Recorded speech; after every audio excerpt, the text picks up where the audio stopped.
All right, guys, here we are. I don't even know what to call this episode. It's Shamrock Sports presents BeanTown, Banter, and Bullshit, but this is all Worcester tonight. Um, Rob Orell for the Massachusetts Pirates in the top left corner for me. Coach Derek Robbins of Worcester Tech. And Coach Bob LaRose of my beloved South High Colonels. In the bottom right. That's what I see on my screen. Thank you guys for coming in tonight. Got to give a shout out to the sponsors. We got Emily Interiors out on Route 9. My buddy Joe cups this. Phenomenal interior design company, Shrewsbury, Mass. I guess we'll let them in tonight. Demolition by Demalia. Bobby, we spoke about that the other day. Bill Demalia from Shrewsbury. Oh, yeah, Billy, I was there. It's like a rookie assistant with Sean Mahoney, who's at Marlboro, and Derek knows Sean pretty well. He runs it there. He drives everyone crazy with it and Yep. does a great job. But Billy was a stud, total Demolition by stud. Demalia was the headline way back, but Yeah, and he played. I think he was a sophomore when I was there, so he did better after I left, obviously. And I remember going to Fitchburg and Leominster that year, and Fitchburg was loaded. I think they won the Super Bowl with like Zach McCall and those guys. We went to Leominster, and it was a barn burn. It was like I went to Fitchburg at Crocker Field, and I was just there we were just there. We were just talking about this, but I remember like the entire student section was in that little half moon or quarter moon they have in the end zone there, and I was like, "This is crazy. This is the best thing I've ever seen. Like this is dog nuts." pound. The dog pound. That's what it looked like up there. Yeah. What it could be. So we'll give a little background. If anyone hasn't been paying attention, what we have here tonight, tomorrow at 4 p.m., these two coaches have their teams that they've beefed up all year playing, and this is the Super Bowl, guys. This is what I consider the Super Bowl. You guys have done a great job with your teams. Coach Robbins, you guys, we're going to discuss what happened with you. 7-1, and you guys got left out. We don't understand it. Obviously, everyone's their first response is going to be strength of schedule or whatever, but 7-1, how much better can you do? Congratulations, by the way, to you and your team this year. Great season, phenomenal. What are your thoughts right now, even before last week's game? First off, thank you. I appreciate that. Bob knows how I feel about this. Him and I probably talk at least once a week since I've taken the job in Worcester. But the bottom line is this: they've got to do some work on this statewide program that they rolled out. Quite frankly, they're the ones who are supposed to be the smartest ones in the room. They should have had some foresight. 6 wins in an 8-game spot, that should get you in. So if you look at it, statewide, there were 7 total teams that had 6 or more wins. So there were six win teams, and then we were the 7 win team. It's not really going to, throw off their little algorithm and their power rating if they, put some human element into their formula, which is if a team wins 6 games out of 8, I don't know what your playoff system is, but they should be included. And that's kind of my take on it. I've had a lot to say about it, but I had to move my team forward. We did that. We stepped up. We played Division III Leominster. I took my kids up to Doyle Field last week. I thought that was an important thing to do just for the seniors and also for my kids coming back next year, because clearly we're going to have to, play with the schedule next year so that we do get in under their guidelines and not leave it up to, the people in a boardroom and their calculator to figure out if we're going to get in. We need to do, on the field and through our schedule. So it was important to go out to Doyle. We were clearly overmatched, but I thought it was a good thing that we did. The kids responded well, even though it was a loss. You know, in the game, there was a lot of good things that did happen. You know, the usual griping at the refs on if I could have got this call or that call. And then, you know, the usual, if he had just caught that. So, you know, we had a chance to keep that game respectable. I think it wasn't a clear, like, hey, empty the bench, put all the JVs in. You know, we played pretty much to the end. He had a lot of his starters still in. So, in that end of it, that's kind of where I'm at with the season, where I agree with you.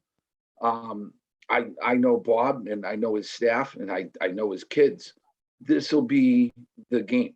You know, this will be the game that all these kids think about, remember, talk about, you name it, put anything, any, you know, label on it. This is everything tomorrow. I think it really fell into place. And I you know, from both sides. I mean, I was there in Duxbury, Coach LaRose. I mean, we were overmatched. You knew what happened and whatever. It was a great experience. That was the best high school football team I've ever seen. And, you know, I agree with Derek in a lot of ways. Like, the experience was so worth it. But yes, going in, like, I'm not a dummy. You know what I mean? Yep. I kind of knew. I was hoping we hung with them for 8 minutes and not 4, you know? And the other thing was we didn't play well, but some of that was like they were starstruck a little bit. And you were in the atmosphere, Mike. You were there. Like, that place was a zoo, right? That's what I would love to see here. You know, I mean, that was a college atmosphere, man. They were a college coach team. They were college coach. There was, you know, and I said this all week so this isn't like a secret to my team, but I said to a couple of my kids, I said, there's more fat on you than it was on their entire team. You know, like, all 55 they addressed out of 200. You know, like, you see what the next level is. That they're like 3 levels up. You know, like, they could have scored 100 points on us if they wanted to. And I really have been saying that, and there is etiquette in football, and props to Duxbury and their coaching. Yeah, sure, they were classy. They were classy. They did all the right things. They didn't bury us like they could have. They did a lot of good things. I don't take anything away from them. Their program is where you aspire to be, and they shouldn't be Division 4. I'll tell you that. Yeah. You know, I think we should be in 5 or 6. And, you know, getting back to Derek's point, he went 7-1. The problem is Derek's in the wrong division. You know, if you're going to give him a schedule and put him in Division 5 and he goes 7-1, he doesn't make it, then you're in the wrong division. You should be in 6 or 7, and then you make the playoff. Right. That's some of the things they got to fix. Yeah, I agree 100%. But now this is kind of like divine. Like, for the city, I mean, you guys and what you guys dealt with this year, this is the fucking Super Bowl. Excuse my French, but this is Worcester's Super Bowl right here, and we love it. And you guys have Cowboys coaching experience, the youth all the way up. Coach Rob here is starting to showcase to get our city the spotlight that these kids don't get. Angelo is underrated right now, pretty much media-wise. I don't know how more people haven't picked this up, but again, that's what we're trying to do. We're trying to build it up and get the opportunities that these kids in Duxbury have. I think Derek's back's underrated too. Yeah. So I think both of them, and not just the back, but it really comes down to the programs. So we're talking about, we were, you know, way overmatched in a game against a Division III Leominster team who's, you know, by all accounts was down a little bit this year in their division. And then, of course, Bob plays one of the best programs in the state in the last 10 years, and that's just the fact. But I think kids like Angelo will get blown up a bit more the more we work on the overall package. And it's not just Worcester's Doherty's city. where you have 3 and 4, maybe even all of them, competing at a better level, then the respect level comes for the individual kids. I think my kid's hampered by schedule, first and foremost. So he's looked at, kid who didn't play anybody. And some of that can be said for Angelo's situation, but at the end of the day, both of them are good football players. But to what you guys are trying to do here, when we first came in, Bob didn't take over a winning program. They were hurt, and Worcester Tech was shut down the year before I took over. So you took over 2 programs that were, couldn't get any lower. And I think Bob, one thing that I've noticed about him since I've come to the city is he's all about not just, South High pride, but he is about that, but the city in general. And I think that the more we can get the kids and then people in the city thinking the way Bob's got his crew thinking, I think the respect will come for kids like Angelo. No doubt, no doubt. And I think with the field coming too, at South, that's gonna be a big. We have to have the same opportunities for these kids and the same, tools that the outskirts have, West Andes. So Derek and I, we kind of had an alliance that first year, and then especially in the spring where I'm going to say the resources weren't there in the spring for us to do what we needed to do.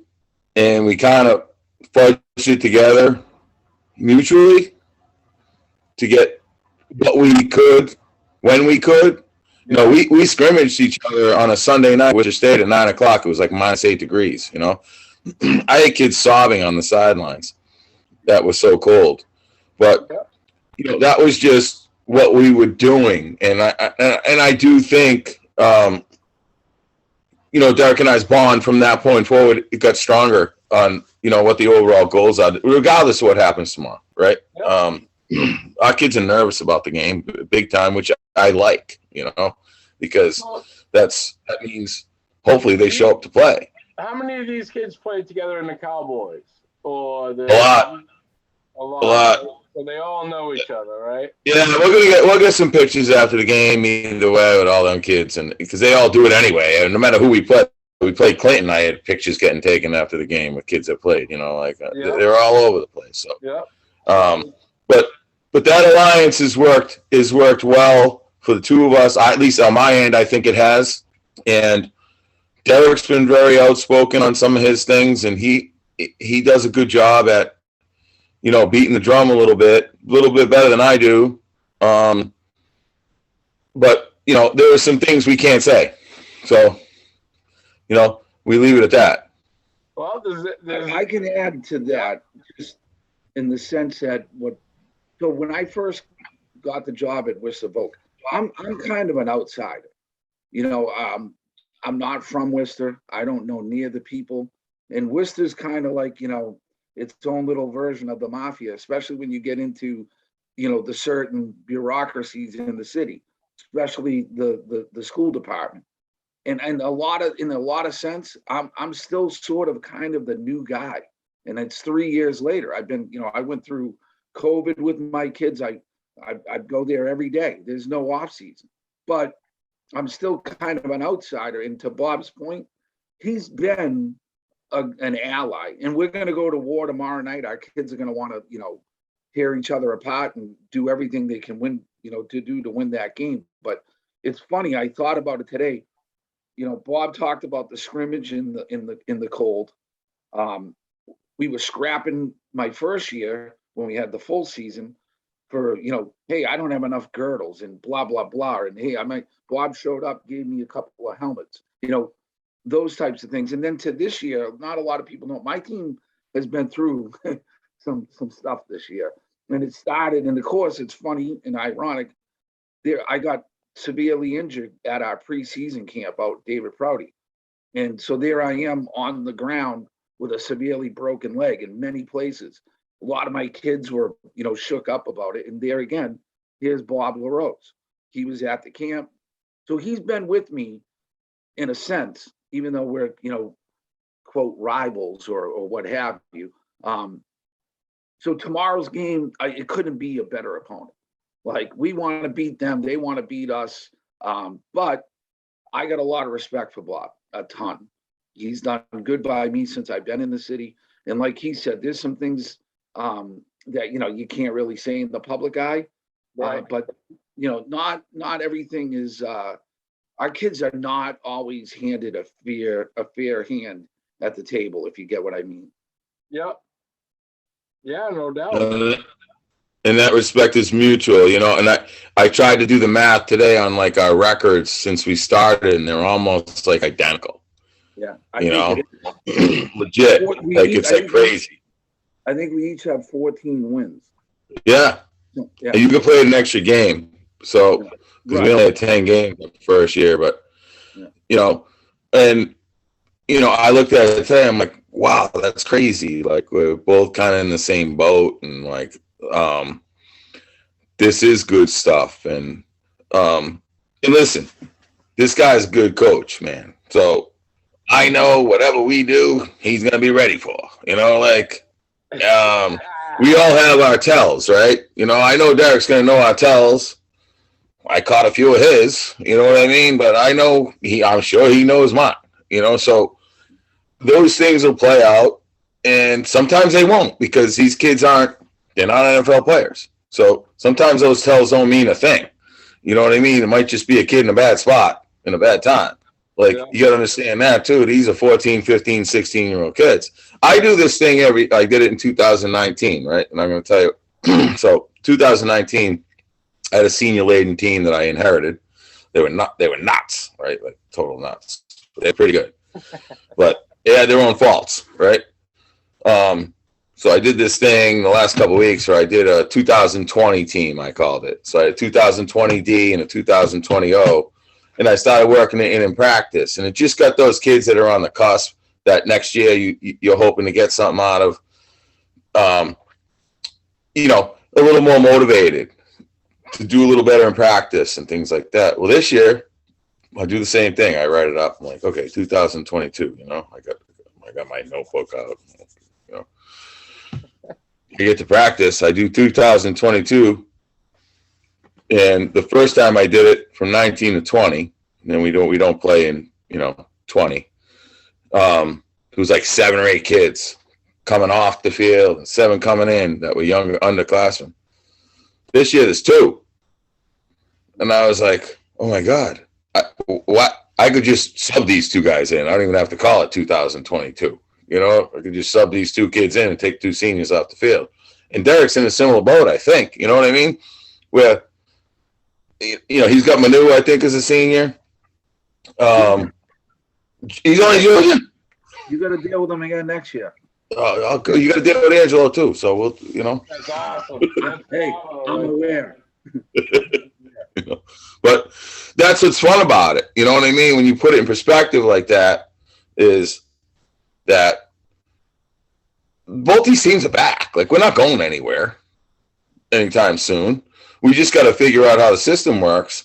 And I would rather play Springfield Central and get whacked than play some team that's not going to give me any points, because you're going to end up way up in the ratings. You've got to kind of manipulate your schedule now, where you can go, instead of 7-1, you can go 5-3 and end up as a 6. Yep. And that's something that, my big issue with the MIAA, and I will say this, is they didn't come out with the rating system till the 16th of September, and the game started on the 9th. So there's this point differential thing of 14 points, right? If you don't know that, let's say Derek and I are playing the first week, right? Let's say we're playing week 1, and either way it's 30-14, right? The game's over, or 30-12. Let's say 30-12. Now it's a 3-score game. Game's over, right? You know what I mean? There's 6 minutes left. You're like, okay, we'll clear our guys up. Now, one of us that has the 12 scores on the other one. It makes it 30-19. Makes no difference in the game, but it does in the ratings. But you didn't know that September 10th. So we're playing September 10th. You don't even know that. So, I'm convinced somewhere around the state that kept the team out of the playoffs that first week. Yeah. Because, I don't know. You tell me, but that's my thought on that. I mean, what needs to be corrected in that sense? What? The big thing was they got rid of max preps, which I didn't like the max preps thing anyway. But They're terrible. the MIAA hired max preps. They hired max preps, and then because you had these two like egotistical forces battling, right? They're a shit show. They're a shit show. Max preps wouldn't give the MIAA the Coca-Cola formula on how they rate teams. Yeah. So the MIAA dumped them, and I swear to God, they adopted max prep system. Yeah. That's my thought on it. It's pretty close. They got it from a guy from the Boston Globe. So he's the guy the MIAA hired to come up with this thing. To be honest, I'll tell you, keep your system and do two things. Number one, you have to put minimum, if the team gets 6 wins or more out of 8, they're in. It's bottom line. You have to, there's no way you can't institute that. That to me is a no-brainer, because that's going to resolve a lot of these like teams like myself. But look at Algonquin. They're in Division 2. They went 6-2 in Division 2. Now again, no fault of their own. They're in the midwalk, so they have to play Marlboro, these other teams. But if you look at what they did, they actually bounced 2 teams out of the playoffs and beat 2 teams that made the playoffs. So I don't know what else Algonquin could have done to, get in the playoffs. But that said, I think the scheduling is, like you said, Bob, going to be the key. But the other thing they got to do, the second thing, is they got to get rid of the margin of victory. It's a complete waste. Even I know they capped it at 14. So in their mind, they can say, hey, we fixed that so teams aren't going to run it up. Tell the coach down in Uxbridge when he played Millbury. I don't know if you guys are aware, but so he's up by 7, going to win the game. There's like 4 seconds left in the game. One of his coaches rightfully points out, hey, you may want to try to score here because we need to be at 14 points. And the guy was right. Now, me as a head coach, I would have told my guy, yeah, I'll deal with that after. But he went for it, went to try to score. Millbury scooped and scored on him and beat him. So I don't know that the rule was put in for something like that to happen. So I think that was a game that cost us because we beat Uxbridge. We needed that win. Yeah. Well, there's a whole other story. If you look at what hurt us, really, was when Cardinal Spellman, who is, in all due respect to Cardinal Spellman and their people, but they're not a good football team. They upset St. Mary's. That upset actually helped Austin Prep. It helped them and it hurt me. And that's a game that had nothing to do with any of us. Didn't have anything to do with Austin Prep, just because they played Cardinal Spellman and Cardinal Spellman got that upset. It helped them to stay in the ratings. And they were a 4-4 football team, and it hurt us. So, the evidence is clear. I think the 2 things they should do, like I said, is 6 or more, you're in, get rid of margin of victory, and you can keep your little formula, and the nerds and the geeks will be happy, and the people that actually make this thing happen will be happy as well. That's just my opinion. I'm sorry. I love that. I'm behind that. I like that. So how do we go about that? How do you go about changing it? Like, it's not like anything. People got to bitch. People have to, athletic directors now have coaches calling them. Like Dave Shea's, probably sick of seeing, Derek Robbins when he looks down at his phone. I love it. But that's what's going to happen. That's the only thing that's going to change it. And they'll tell you, oh, the coaches should go to the meetings. No, they want you to go to the meetings to pay the dues to feed the beast. I'm good. I'm going to put my money to my kids. I got peanut butter and jelly sandwiches to make all off season. I'm not paying somebody some dues so that they can screw me in the end anyway. That's just how I feel about it. Love it. We're behind it, man. Absolutely. So You Dick Day know, was Anna Maria when I went there. He coached a basketball team, I believe, and then now he was, yeah. So what's his involvement in the scheduling? So I think the scheduling, number one, the coaches have to take more of an active role in that. But you kind of, I can say this. I've asked Dave, I want out of the Cal. We're a Cal team because we're a Voc school, but I'm also a city team. I'd rather be in the inner high. Now, I'm sure Doherty would probably say, hey, we don't want to play them, not because they're afraid of us, because normally Voc is, not a winning program. So the wins aren't going to be there for them to long term. But my answer to them would be, we're a city team. We deserve a crack at being in the inner high, because then there's more play in my schedule. I'm not locked into playing all these Voc schools. Any Voc rivalries that, the people up at these, school are married to, we could still keep those. But then I'm not playing all the others where I could be playing some, I guaranteed to play Bob. Right now, the only reason I played Bob is because we didn't make it and he got knocked out. That's stupid. That's dumb. In my opinion, we should play South every year. This was the only game that made sense this week to me. Yeah. I didn't want to go to Pittsburgh or I want to play at Foley. I wish it was at 6:30 and not 4, but that's a conversation for another day. That's out of even our athletic director at this point. But yeah, that's that's a tough nut to crack. A 4:00 game. It's practice time, so you'd figure your kids would get off the bus and be ready. But not necessarily the case. Just a strange time to play. And you're not drawing the crowd you would. Right. So that goes against, hyping up this game. And I've tried to hype up this game with my kids all week, and they've been more in tune to it than they were last week when they watched the film on Duxbury. And I think they kind of had an idea that it wasn't going to go well, despite the accommodations we made for them and all the things we did. But I wanted to get them used to that playoff trek. You got a 2.5-hour ride. We charge you a bus. We fed you beforehand. We had grinders for you after. We had a big commitment of people, supporters that followed us to the game. That was all cool. The atmosphere was unbelievable. The game itself, I can pick out a handful of kids on my team that played hard that whole game. Some of them got handled all night, and some of my best players got rocked that night.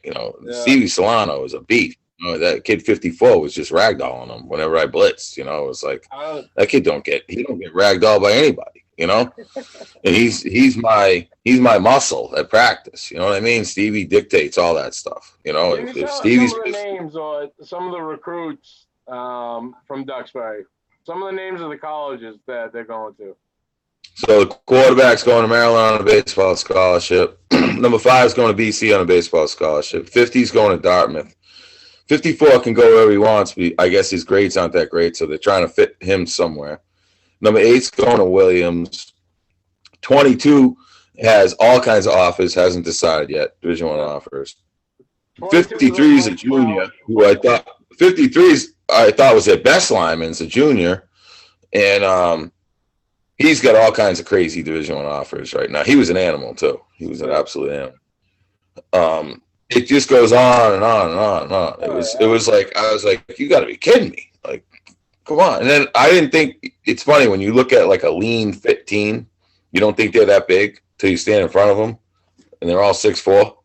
You look at them from across the way, and you're like, they're not that big, because I'm looking at my kids that aren't in the best shape and haven't had access to a weight room. We're 10 years away from Duxbury, right?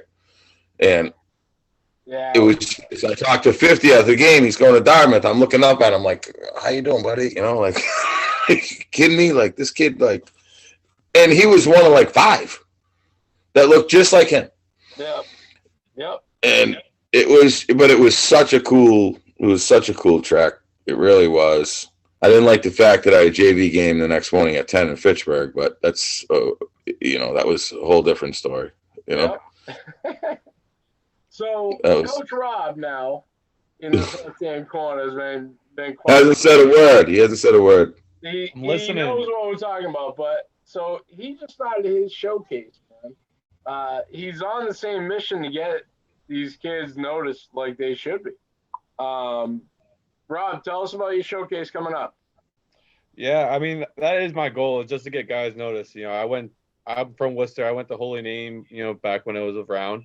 But, it was tough for me. I had surgery going into my senior year of high school. So, trying to get looks wasn't the easiest. And I hear what you guys are saying about trying to play these, get into the playoffs and trying to figure out the points and all that. It just never made sense to me too. But then, once I finally got to college, all these people, from Boston and everywhere, like, yeah, we got this look. We went to these camps, and we, at least when I was around, like when I was in high school, it just didn't seem like there was this many opportunities for guys.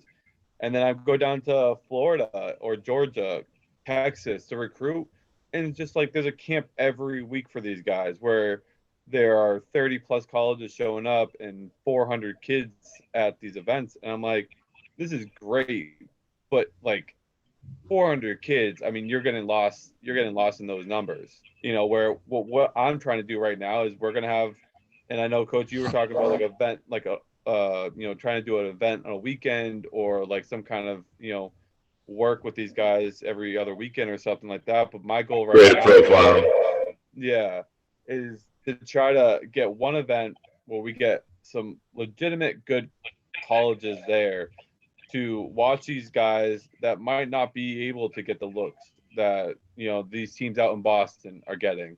We're really trying to hit up everybody that's interested and really get them there. There's only going to be 50 to 60 guys. So, when you're looking at that, every coach is going to be able to see you, where if you're going to one of those bigger events where there's 100 plus guys, you're just going to be another number. We're over here at our showcase, like every kid that registers for the event is getting a promotional picture that we're tweeting out for them so that college coaches can see it. And, a lot of showcases don't do that, because if you do that, then, the colleges are like, well, I already got all their information. I'll just go reach out to them myself. And it's like, I want people to be able to reach out to. And we're still messaging college coaches to get them there.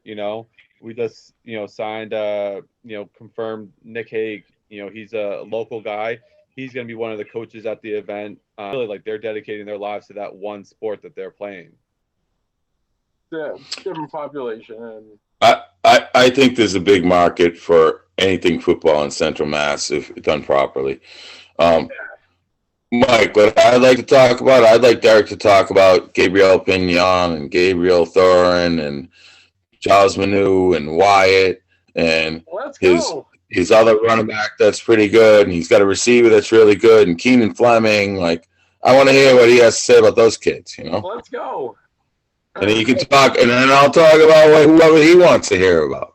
Yep. I'm in on all that. So tell us, because I'll be very. I followed South this year with all of it. I didn't really follow you guys. I know those names. Al was keeping me up to date. So tell us about this season. Well, so to get on Coach's point about the showcases, though, first, one part that I think if everybody's really being honest and we're going to push the kids in Worcester, but Central Mass specifically, some of it's got to fall on them. I have kids, I could tell you right now, that would be a perfect candidate for this. But, not every kid's like Angelo that wants to be in the weight room the entire year and, go to football clinics all year round, travel for it, live it, eat it, really desire it. And so I think that's the missing link too. So that shouldn't get swept under the rug, because I think that if we're all being honest, maybe a guy like Coach Orell coming to each program and kind of just being real with the kids, like, hey, everyone says they want to play college ball, just like all of them say they want to, they want to walk the hall and say they're a high school football player, but who really wants to, And I think that's the other missing link that we need to tap into, is really putting some accountability on the kids. Like, get off social media talking about it and get to doing it. So, having said that, though, Keenan Fleming, they'll all be there, Bob. We're all going to be there tomorrow. Good Lord willing, and nobody pulls the day off routine. But not this time, man. Well, you got to go to school to play, so that's the big thing. They had today off. Don't tell me that on game day you're not like looking at the phone, wondering, and all right, is everybody in? Because I send a text to my captains every Friday. Who's not there? Like, do I need? Because I'm not in the building, so I know you have contacts in the building. I'm not in the building, so my contacts are my guys. So. I'll send that text out tomorrow, and I'm not going to share that with you if I'm missing something. No, I'll see him at game day, though. I know the numbers. Yeah, you do, I'm sure. No, hey, listen, we have some kids who can play. Bob knows, he's quite familiar with some of them. They grew up in the Cowboys, and they've helped turn things around for us up there. But tomorrow's a huge challenge. I think the Lemonson game is, helpful at this point, because despite Bob wanting to downplay how good his guys are, he's got some legit kids, big, that can move, that are physical. So when you're faced with that, you got to match that in some way, whether it's technique, whether it's scheme, or whether it's just like I just said, match that kid's strength, enthusiasm, and physical play. You need something to break there against these guys, because they're very good up front. It's not just the Angelo LaRose show by any stretch. I think the Solano kid's phenomenal. Especially on defense. I think he's a force on defense, no question about it. So we got our hands full, no question. We definitely do. And I hope our kids show up. That's going to be the big thing. If we don't, it's easy to say, well, see, this is why Worcester Tech didn't make the playoffs. They stepped up to Lemonster, couldn't hang with them, stepped into a game with South and couldn't hang with them. They're right where they belong. That's kind of what's on the table here. Not just for my seniors, but definitely for my juniors and sophomores that are coming back next year. Like, are we going to walk back in next year with some respect, or are we going to walk in as, hey, these guys are kind of soft. They're kind of a joke. They went whatever we end up, but they didn't beat South. They didn't beat Lemonster. They beat, teams that weren't very good. That's what's on the line for us. So your comparisons to like, hey, this is your Super Bowl. This is like, the biggest game in the city this year. I think it is. I think at the time South played Doherty, that was the biggest game in the city in years, by far. And that's a testament to Bob and his guys and what they've done over there. Because, like I said, we came in at the same time, and it wasn't because things were going great. It's funny because the first time I met Bob, we were both finalists for the SPM job back when. God, I didn't get that job. Well, I'll tell you, there's a whole nother night of a podcast in the behind the scenes of what happened. That was a disaster up there. I'll tell you right now. I think it's the perfect opponent for both of us. Bob was telling me that, he was on the phone with me Friday after the game on his way back, texting me, are we playing? And I think he hit the nail on the head again. Like, it's the perfect game. Somebody's got to lose, unfortunately. So somebody's going to leave tomorrow not feeling too good. But I think mutual respect will be earned, no doubt about it. 100%. Now give me your take, Coach LaRose. What's going to happen tomorrow? Listen, we're worried sick about this game because, like he said about, it's almost like credibility, right? Like, we've earned some credibility, but that credibility goes away if we lose tomorrow. So, I tell my team from day one, this is your team, create your own memories, I'm going to have another team next year that are going to create their own memories, right? So this is a memory they're going to have. It's not Norton. We're not playing, Abby Kelly. We're playing kids that where I grew up in my neighborhood, half the kids went to Volk. It was Volk then, right? I wanted to go to Volk. My father said, screw you. You ain't going to Volk, You're going to St. John's or South. I said, I'll take South, So it's a credibility thing. And like you said, like they got a lineman, this kid Wyatt, man. The kid's got a motor. Like it's like he never stops, right? Worries me sick all week, because I get some kids that get lazy. I'm like, if you get lazy, Wyatt's gonna kill you. They get Charles Manu, right? Kid's a stud, man. If that kid gets on his A game, he's gonna break a couple on us. There's no doubt. There's no doubt. Charles Manu he's gonna break one on us. We just gotta be able to rebound and get it on the other end, If this game's 16-8, I'd be surprised. I know Derek would like that type of game because that's kind of cool. You beat me to it. I was gonna try to end the show with a. He might come out in a double wing and try to milk the clock. You know what I mean? He might do that. I've seen. That's his little forte. You know what I mean? He likes a little double wing, try to grind the clock on you and frustrate you and all that stuff. But that's okay. Coach Robbins, what would you say is the spread for tomorrow? Oh, they're definitely they'd be favored. He's gonna play this. He's gonna say like -10. He's full of shit. No, I think -10 is good though. I think -10 is good.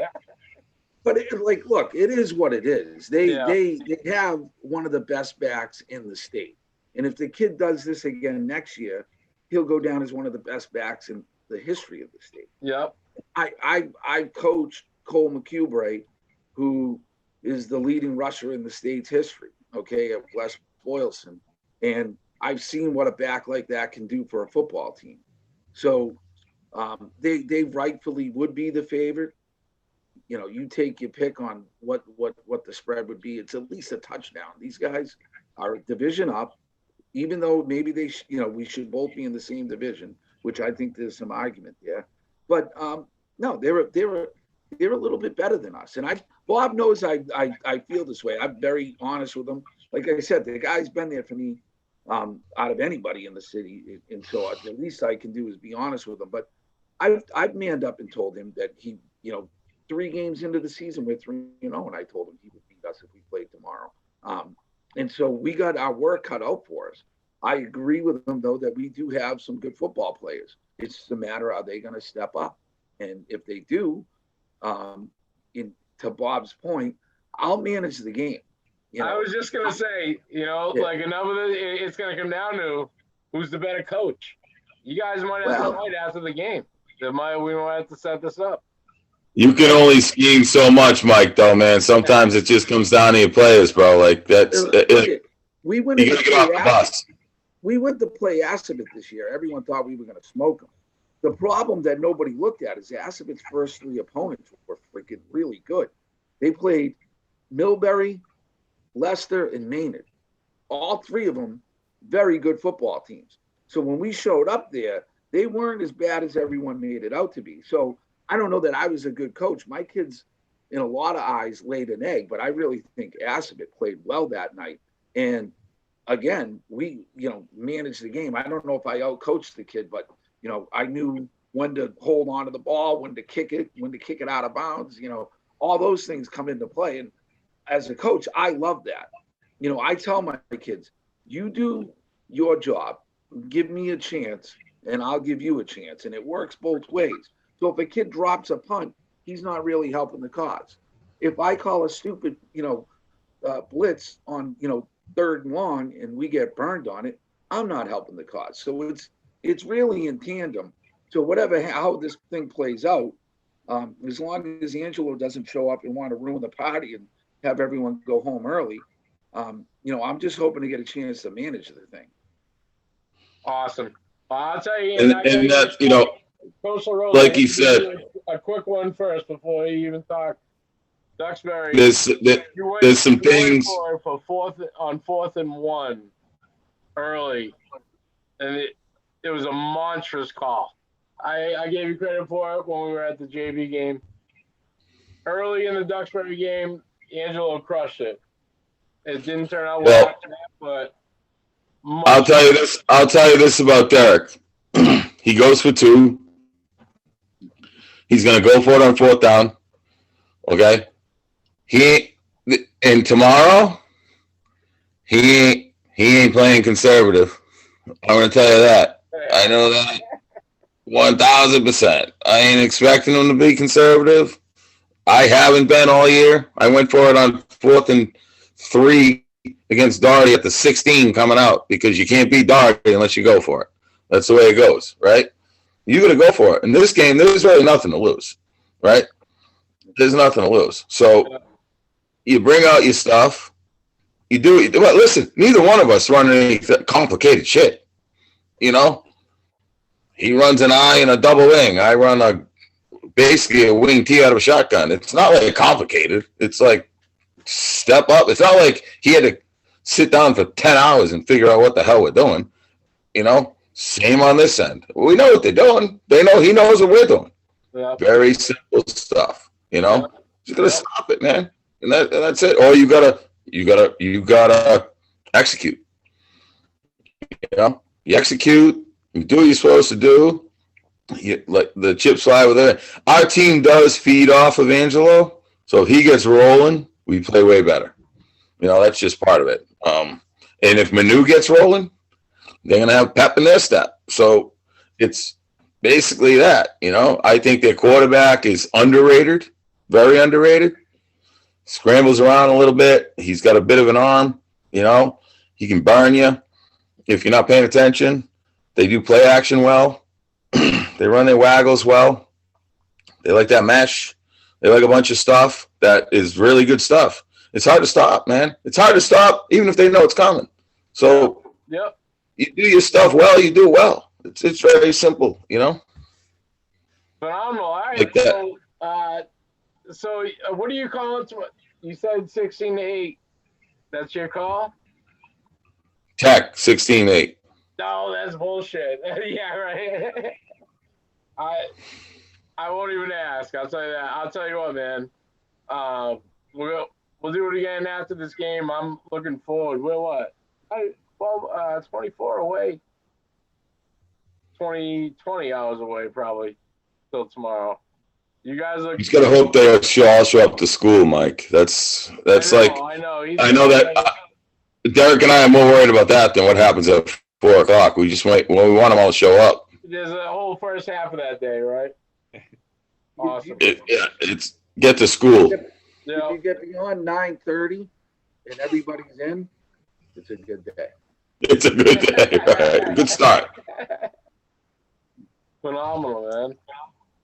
Well, listen, tonight was awesome. I don't even believe that we made this happen, man.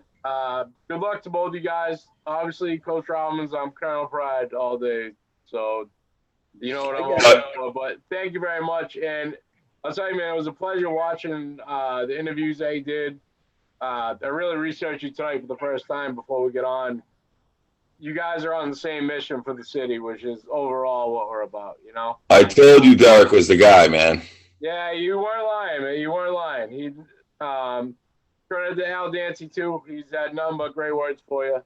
And like I said, congratulations on your season. Tomorrow's the Super Bowl, fellas, so you can be as nice as you want tonight, but tomorrow it's got to change. But